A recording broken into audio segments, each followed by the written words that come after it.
Yeah, I'm ready. Okay. Hi everyone, this is Rihole Bitata from Steam Power. We are changing narratives, we're opening doors to diversity in STEM, and we continue to celebrate the contribution of women to the world of STEM. Today, we have the president of techUK, president of Digital Leaders, and also the co-chair of Institute of Coding. Her name is Jacqueline de Rojas. She's a business advisor and a mentor at Merryck. Her passion for diversity and inclusion via the advisory positions at Accelerate Her, at Kajigo, at the Youth Group HQ, and as a tech ambassador at the Girl Guiding Association. This is what she says, and I'm going to quote: if we are to thrive in a digital future, which includes everybody, we must ensure that we have all of our voices heard when it comes to designing technology. If we do not, we risk creating a world which is for the few and not for the many. She's also been awarded CBE in Queen's New Year Honours in 2018 for services to international trade in technology. Her journey begins in Desert Islands Desk in March 2019. She's happily married, three children, a grandson, and a dog called Louis. Welcome, Jacqueline. Welcome. Thank you for accepting our invitation. I read quite a lot about you, but would you mind taking us back about, to your childhood a little bit? Yeah, sure, Riholi. Thank you for having me. It is a pleasure to be with you. Well, it's very interesting when someone reads out a whole list of your life and it's laid out before you like that. But I can tell you it wasn't always like that. And, I came from a very compromised family background, very little money, violent father who had a gambling habit. My mother had a black eye every week, mixed race family. My father's Chinese, my mother's British. And, as a consequence, I think I spent my entire childhood trying to remain invisible, actually, being unseen because I didn't want to attract the attention of my violent father. And I felt guilty because I couldn't protect my mother from his cruelty as well. And things got so bad that the Catholic priest actually gave my mother money to run away when I was about 4. And so there we embarked on a new life. My mother remarried my stepfather, which was an improvement for her.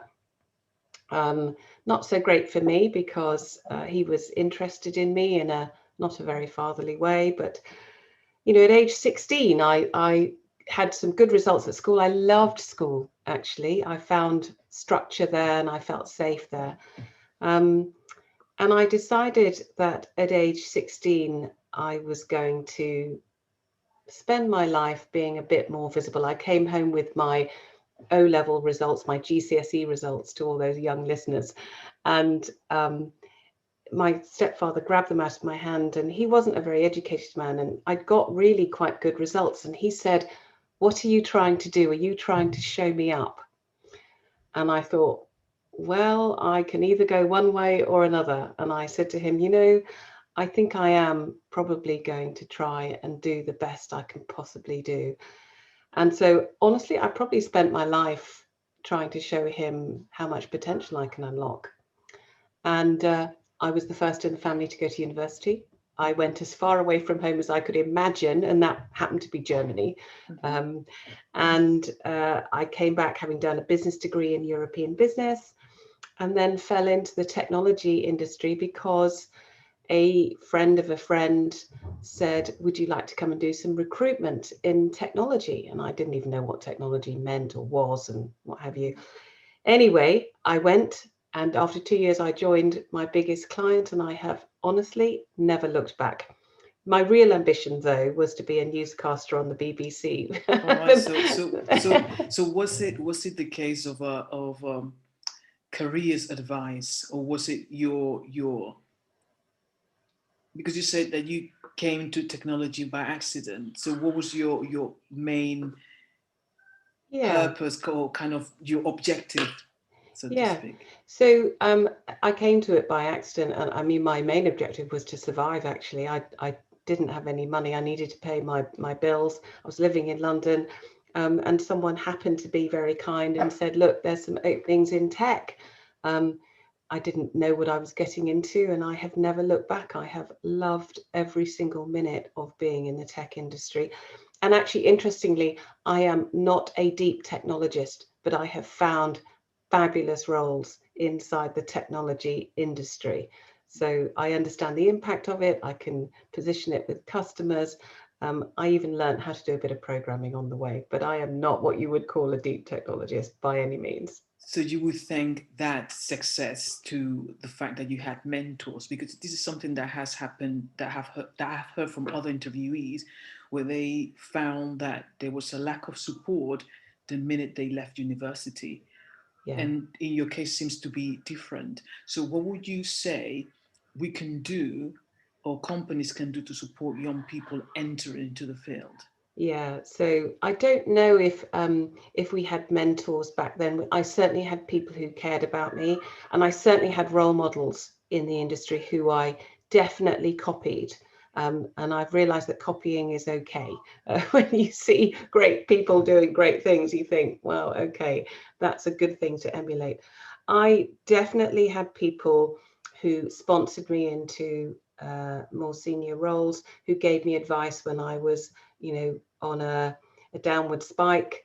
I think that companies could definitely do more to introduce reverse mentoring, where they learn from, the younger generation as well, but Mm-hmm. also where they reach out the hand of kindness so that it doesn't have to be this hard for those that come behind them.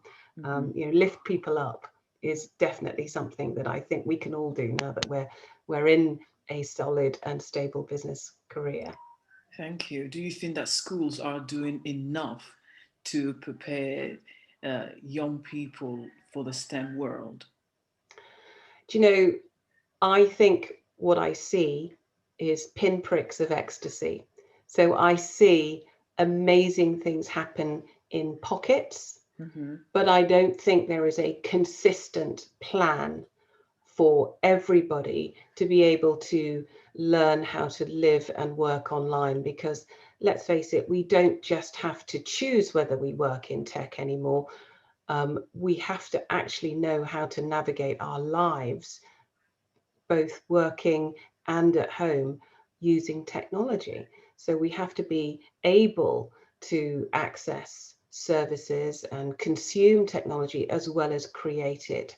And so I do think we need to have a much more widespread and consistent use and access to learning of STEM in schools, right from the tinies up through, to the seniors. Because if we don't, we will disadvantage, I think, kids who, may need to use technology even just to access services and schooling. We've learned through the pandemic, there's been a huge adoption in technology. So yeah, we should do more for sure. And do you think that this lack of inconsistency could put, in the long term, could leave young people in this country not being able to lead in the field? Because so far it seems to be that America is leading the way in tech, with Facebook, with Instagram, with LinkedIn, and it seems that they are the ones that are full on 100% on preparing young people with this. I think there are countries who are very screen oriented. So, I mean, China for sure, and from a very early age. I think it's good, though, to have a mix of both online and offline, because I think we also need to socially connect as well, because tech is moving so fast. We also need these soft skills. We also need how to learn how to solve problems without someone doing it for us or machine doing it for us. And so I think that's super important, to also make sure that we get the balance right of online and offline. So I think we need to do more. Actually, I do think the UK is leading quite well in some fields, you know, artificial intelligence for sure, and data analysis doing pretty well. But I think we could do more at consistent curriculum age in schools, yes. All right, thank you. You know, I forgot about my next question. No worries. I think it was to do, yes, with the attitudes of the community towards women in the corporate, you know, that are in the world of STEM, because there's the corporate world and also there's the world of outside of that and how people perceive you. Yeah. So do you find any difference? Were you trying to adjust to both worlds, or has it been smooth for you? No, I mean, you know, I believe, what do I believe? I believe that all of my difficult experiences I reframe as a learning. So let me give you an example. In 1999, I went for a promotion for a role and I didn't get it. My male colleague got it. And that was okay. But when I asked for feedback, the answer was, Jacqueline, we simply don't put women on the leadership team. Now, that was in 1999, so it's, you know, it's 20 years ago. But, you know, to just think about that comment, you think, whoa, okay, that's not nothing. And I know it was a big blow, and I thought, well, where's the miracle here? Because there is always a miracle when one door slams shut, another one for sure opens up somewhere. And I thought, well, the miracle is probably that at least he told me. Because if I'd been banging my head against the glass ceiling in that company for another 5 years, I think I really would have torn my hair out. But what I did was I picked myself up and I went to get myself a job as a managing director at another company. I'd never been a managing director before. And I found myself sat behind this great big desk on day one. And I thought, oh my Lord, I've got the job, but I have no idea what a managing director does, actually. And so I had this huge imposter syndrome with nobody to ask. And I thought, okay, now what's my strategy? What do I do? And I'd had years as a child learning how to be a survivor, you know, if you remember my story. And I thought, well, okay, my strategy is going to change. I'm not going to be the boss that has all the answers. I'm going to be the boss that has all the questions. Mm-hmm. And so when I became curiosity led, that's when A, I learned a lot more. B, I found that I gave people space to be amazing, and they stepped up. And I realized, you know, that the best leaders are not the ones that have the best ideas and take all the oxygen. So it was actually a really amazing time to cross the chasm from manager to leader. And I would encourage everyone to be very question oriented. You know, it's a very barren place when you go in knowing things, because you don't give people space to contribute if you do that. And that was a big lesson for me, actually. And I'm grateful for not getting that other promotion, actually. That's very interesting. And talking about diversity and technology in itself, I've been reading, and also from personal experience, I have read articles of people complaining about facial recognition not being able to identify Black women, or something as silly as if you type something in Google, you only get certain results. And that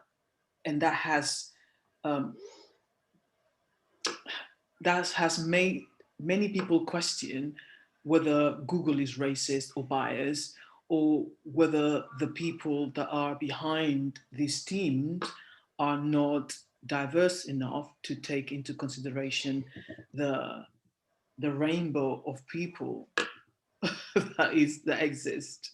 Yeah, and I think you're right to point it out, because, you know, we're living in a time where diversity, the D word, gets talked about all the time, and people talk about it for different reasons. And let me give you 3 reasons why it matters. I think, firstly, because diversity is a noble cause. I mean, who amongst us doesn't believe in an equal playing field for all? for sure, equal opportunity. So that's one reason why diversity matters. The second reason is because diverse teams make better business decisions 87% of the time. Gartner fact. The third reason, though, is if an algorithm is going to make decisions about whether you get a job interview, a place at university, or that loan, then you'd better make sure that the people designing that technology are also diverse. Otherwise, we simply won't get a world that works for everyone. And I heard a story the other day about a doctor who couldn't get into the locker room at the gym. And they changed her swipe card out a number of times and they couldn't figure out what was wrong. In the end, they looked at the code, and what they realized was that the job title doctor had been hard coded as a male job title.